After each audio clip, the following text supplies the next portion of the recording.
Dámy a páni, Slovensko a jeho občania platia obrovskú cenu za zahraničnú politiku súčasnej vlády. Tie účty sú dva.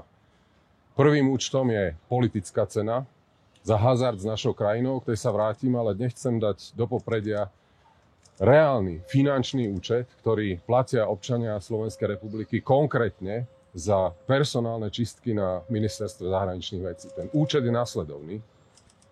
Je to takmer 850 000 eur, ktoré boli vyplatené ako odstupné a ako odchodné všetkým tým, ktorí z ministerstva sa buď rozhodli dobrovoľne odísť, alebo boli jednoducho, ako to už poznáme, odídení. A pripomeňme si, že toto bolo hlavné zadanie ministra zahraničných vecí Juraja Blanára, ktoré dostal od premiéra, keď sa stal ministrom zahraničných vecí. On nemal zadanie bojovať za Slovensko na medzinárodnom poli, bojovať za záujmy našej krajiny. Pamätáme si tú vetu. Povedal, že očakáva od neho, že vnesie akýsi nový vietor alebo prúd do toho rybníka. Takže to číselné vyjadrenie za činnosť ministra zahraničných vecí, za personálne čistky na ministerstve je 847 000. Toto ide z daňových poplatníkov Slovenskej republiky za tieto čistky. Chcem povedať, že samozrejme toto sú finančné straty, ale to podstatné, z čoho som ja šokovaný, sú straty na ľudských zdrojoch, na ministerstve zahraničných vecí. 30 rokov budovaná profesionalita Slovenskej diplomatickej služby má byť zlomená.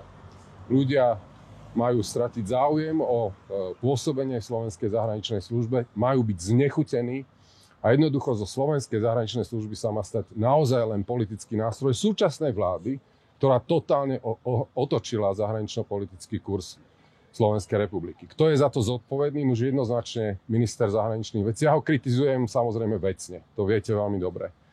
Minulý týždeň sa tu v tejto budove odohralo akési hodnotenie rezortu ministerstva zahraničných vecí. Bohužiaľ to musím nazvať fraškou, pretože žiadna sebareflexia toho, ako dnes Slovensko vyzerá v zahraničí. Hovorilo sa o akýchsi 580 dňoch suverénnej slovenskej diplomacie, ale v reále je to 580 dní jednoducho zrady slovenských záujmov.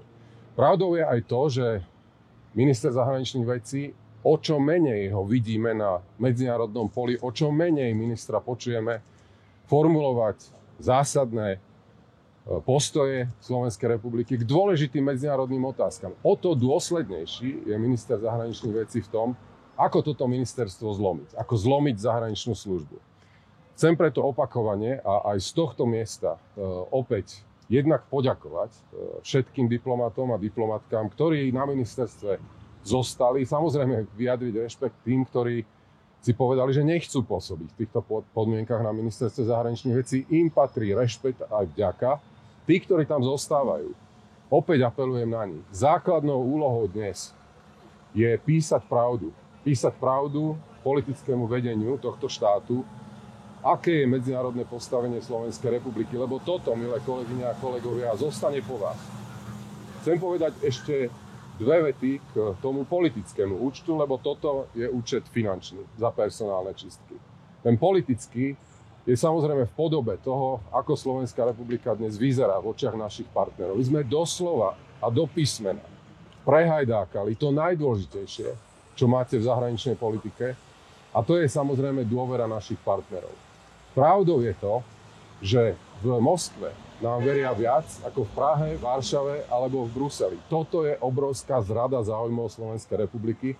A chcem na záver povedať aj to, že jednak za seba, ale samozrejme za progresívne Slovensko, že urobíme všetko preto, aby sme zastavili tie obrovské náklady, tie účty, ktoré platia slovenskí občania jednak v politickej podobe, ale aj v tejto podobe čistie, ktoré na ministerstve zahraničných vecí organizuje Juraj Blanár. Sme pripravení od prvého dňa, pokiaľ dostaneme dôveru našich občanov, naozaj urobiť všetko. Poprvé pre obnovu nášho zahranično-politického postavenia, ale po druhé myslíme samozrejme aj na to, že bude treba naprávať aj profesionalitu našej zahraničnej služby. Ja poviem ešte jedno číslo k tomuto, ktoré som zabudol. A to je, že z ministerstva bolo odídených, jednak sú to vynútené odchody, alebo dostali výpovede vyše 150 zamestnancov a čuduj sa svete, 100 zamestnancov bolo na ministerstvo zahraničných vecí nabraných. Ako bývalý minister zahraničných vecí viem veľmi dobre, čo je na personálnom trhu, ako zložité je dostať do systému ľudí, ktorí sú motivovaní, ktorí sú kvalitní.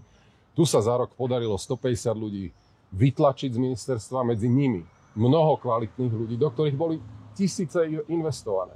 Do ich skúseností, do ich kariér a jednoducho odišli. Ale rovnako nevieme, odkiaľ sa vzalo vyše 100 zamestnancov, ktoré počas pôsobenia ministra zahraničných vecí na ministerstvo prišli. Takže politické škody, personálne škody, ale hovorím za seba, že pokiaľ dosiahneme dôveru, tak toto opravíme. Ďakujem pekne.